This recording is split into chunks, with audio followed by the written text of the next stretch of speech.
पिंपळनेरमधील रखडलेली रस्ते गटार कामे मार्गी लागणार, मुख्याधिकाऱ्यांकडून पोलीस संरक्षणात काम पूर्ण करण्याचे आश्वासन.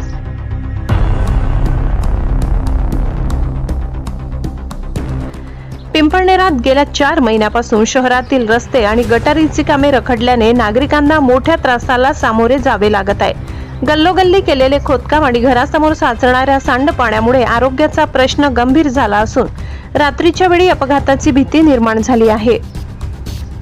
या पार्श्वभूमीवर प्रशासनाने आक्रमक पवित्रा घेतलाय. नगराध्यक्षा सौ योगिता चौरे, मुख्याधिकारी दीपक पाटील, उपनगराध्यक्ष योगेश नेरकर, सभापती डॉक्टर विनोद कोठावदे, सभापती राजेंद्र सिरसाट, सभापती डॉक्टर प्रशांत बागुल तसेच नगरसेवक डॉक्टर मिलिंद कोतकर, नगरसेवक विजय गांगुर्डे, नगरसेविका सौ प्रज्ञा बाविस्कर व संबंधित कर्मचाऱ्यांनी प्रत्यक्ष घटनास्थळी भेट देत परिस्थितीची पाहणी केली.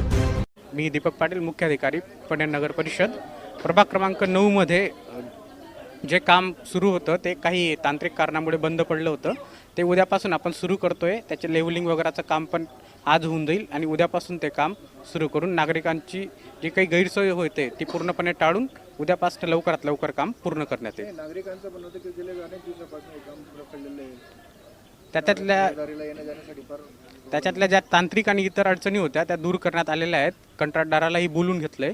तो उद्यापासून काम सुरू करतोय. स्थानिक नागरिक मोठ्या संख्येने उपस्थित होते. नागरिकांचा वाढता रोष पाहता मुख्याधिकारी दीपक पाटील यांनी स्पष्ट केले की काम आता पोलीस प्रोटेक्शन मध्ये पूर्ण केले जाईल. विकास कामात अडथळा निर्माण करणाऱ्यांनी सहकार्य करावे असे आवाहन देखील केले. रखडलेले काम तातडीने पुन्हा सुरू होणार असल्याचे आश्वासित केले. Bureau report, Pimpalner. सहसंपादक अनिल बोराडे. दादा जवळजवळ 3-4 महिन्यापासून करून ठेवलेले आहे. अद्याप कुठल्याही प्रकारचा या ठिकाणी शासकीय मदत नाही किंवा कुठल्याही प्रकारचं गटाराची पाणी जाण्याची व्यवस्था नाही. खोदून ठेवलेले आहेत. येणाऱ्या जाणाऱ्यांना त्रास होतो. आता माझी मिसेस त्या ठिकाणी जात असताना ती त्या ठिकाणी खाली पडून गेली, ती दुखापत झाली तिला. आता हे कोणाकडे सांगायला पाहिजे गाराने. आता ते साहेबांनी, शिवसाहेबांनी आपल्या पुढं सांगितलेलं आहे की उद्यापासून या ठिकाणी काम लावणार आहेत. त्यांनी शब्द दिलेला आहेत.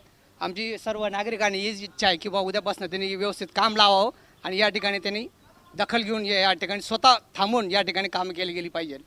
नगराध्यक्ष, नगरसेवकांनी भेट दिली, त्यांना काय सांगितलं?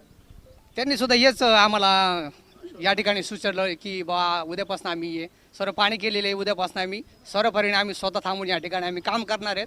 आमची पण हीच इच्छा आहे की कॉन्ट्रॅक्टरने सुद्धा या ठिकाणी स्वतः थांबून लक्ष घालून या ठिकाणी काम करावं, व्यवस्थित काम करावं. गटारीचा पाण्याची सोय ज्या ठिकाणी आधी जिकडे होती त्याच ठिकाणी उतार करावा, भलतीच ठिकाणी काढू नये. हे अजून एक या ठिकाणी मला एक सांगायचं आहे. उतार नदीकडे, तो उतार नदीकडेच काढायला पाहिजे. या गटारीचं जो उतार